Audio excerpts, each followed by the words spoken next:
Medyo nalilito po ako rin sa nabasa ko. Sige po. Ito pong Matthew 6:16, ang sinasabi pong lolo ni Jesus dito ay si Jacob. Opo. Sa Lucas naman ho, ay 3:23, si Heli. Opo. Sino ba talaga ang lolo ni Jesus Christ on his father's side? Alam niyo, ganito po yan eh.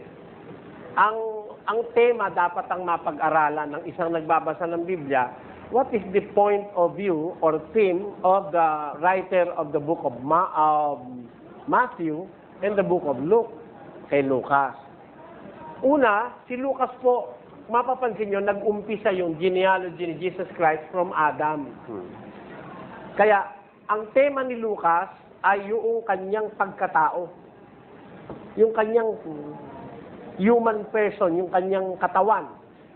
Kaya nag-umpisa siya kay Adam eh. Pero, kung mapapansin nyo naman, dito sa kay Mateo, hindi kay Adam nag-umpisa eh. Nag-umpisa yan kay pakibasa kapatid na rin. Mateo, saan nag-umpisa? Si Abraham. Kay Abraham. Abraham. Kasi, ang punto naman dito ni Mateo, yung kanyang pagka-king. Kingship. The kingship of Jesus Christ. Na anak ni Abraham, na anak ni David, na anak na... Yun, nandyan yung mga hari ng Israel ang inilagay dyan eh. Yung sa genealogy. Kasi, dapat pong matupad sa kanya na siya ay uupo sa trono ng Israel.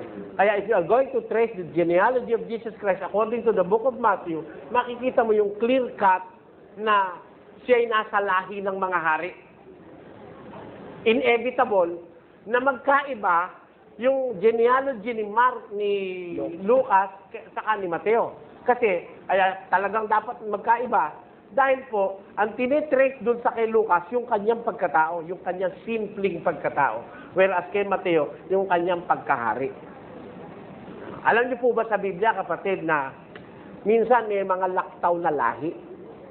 Pamilyar na po ba kayo sa ganun sa Biblia? Pakinggan niyo po. Yung nasa Apokalipsis 7, wala doon yung lahi ni Dan eh. Yung 12 tribo ng Israel, imbis na si Dan ang inilagay, si Manasseh, na anak naman ni Jose.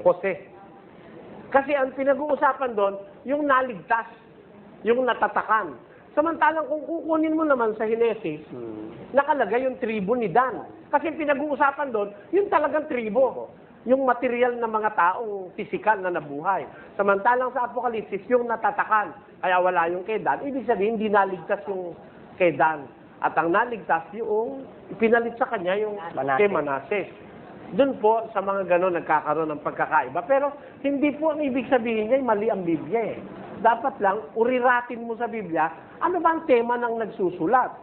Makikita nyo, si Mateo kasi, palibasa, maniningin ng buwis, ano? Very, ano siya sa mga bilang. Samantalang pag babasahin mo naman yung Ebanghelyo ni Juan, na si Juan naman ang iniibig ni Kristong alagad. Ang tema niya, puro pag-ibig. More of love. Kaya yung combination of all these gospels makes up the truth, the real truth of what Jesus Christ had preached. Yung pagkukulang nung isang evangelist, pinuna nung ibang evangelist. Kaya po kumpleto siya. Isa na lang ho, Brother Ali. Sige po. Does God tempt man? Sa Genesis po, sinasabi yes. Sa James 1:13, no. No. Pero yung pong Genesis na sinasabi nyo, basahin natin. Ano pong talata? James 22:1. Genesis 22:1, sinasabi 22:1. yes. Sa James 1:13, no. Pakibasa kapatid na Willie sa 22:1 of Genesis. Genesis 22:1. At nangyari, pagkatapos ng mga bagay na ito, na sinubok ng Diyos si Abraham, at sa kanya sinabi, Abraham, at sinabi niya, narito ako. Diyan po ay, ang senaryo dyan, yung sasabihin ng Diyos sa kanya na ihandog niya ang kanyang anak na Si Isaac. Ano? It is not tempting. Ito po'y pagsubok, it's a test. Yes. Ano? Ang pagkakamali, yung pagkaka-translate sa English. Tama po sa Tagalog eh. sinubok ng Diyos si Abraham.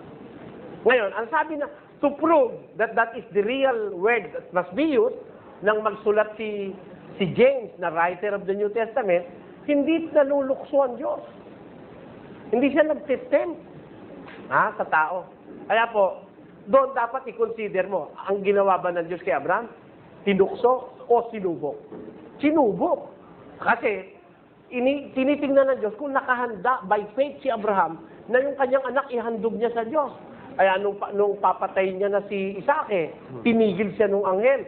Anak, Abraham, wag mong buhatin ang iyong kamay sa bata sapagkat ngayon ang wika, sabi niya, ay talastas ko na ikaw ay natatakot sa Diyos sa paraang hindi mo itinanggi sa akin ang iyong anak, ang iyong kaisa-isang anak.